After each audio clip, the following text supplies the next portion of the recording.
I've been remembering lately about a friend of mine who was a philosophy major, and it was interesting to hang out with him because, unlike anyone else I've known, he really enjoyed reflecting on meaning of life stuff, and that was part of his role as a philosophy major. And there were three major things that have stayed with me over the years that he talked about.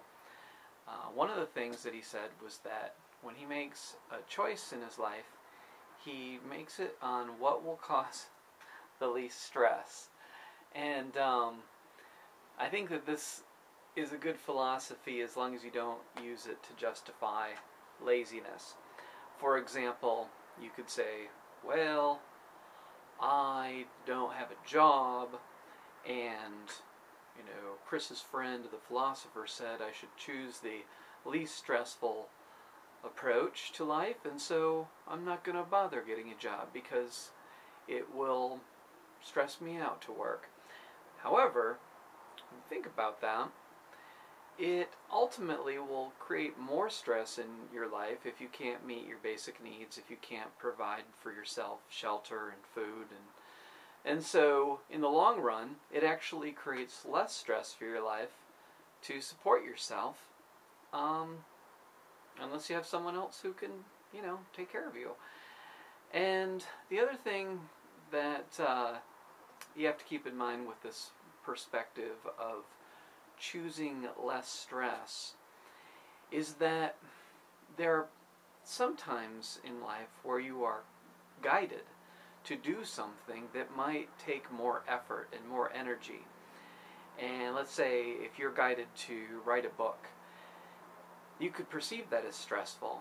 But if it's something that is truly aligned and in your life's path, if it's something that's part of your purpose, it would actually create more stress to resist and to not do it. So, again, it can be less stressful to just do what feels like you're supposed to do. So, living to reduce your stress does not mean just sitting back and not doing anything, because that can create more stress if you're inactive when you're guided to be active. Another thing that he talked about was the problem is not relationships. The problem is being in relationships too long. And by this he was talking about romantic relationships. I think that he was referring to how some people can see romantic relationships as the answer to everything, or some people can be cynical and say, I don't believe in love, and I don't want to deal with being in a relationship or whatever.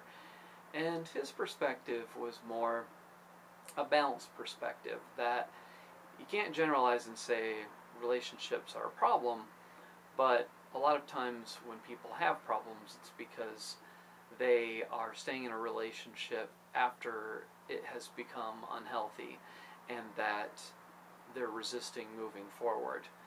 So I thought that had some validity to it as well.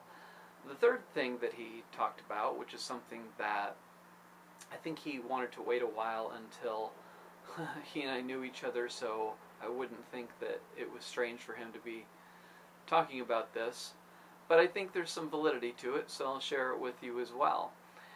He said that a good way of assessing how one's life is going is by paying attention to your bowel movements.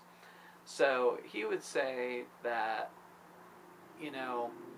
if things are going well and comfortable and, things are not problematic with your digestive process, then that's a good sign.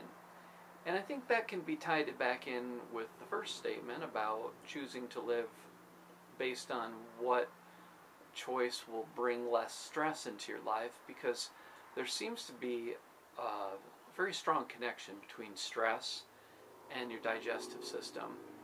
And so if you are stressed out and things are not going well and your life is not aligned properly, that makes sense that would affect your digestive process. And so basically you can look at bowel movements as a built-in barometer, and And I think he's onto something there. I've seen that in my own life, and so that's a useful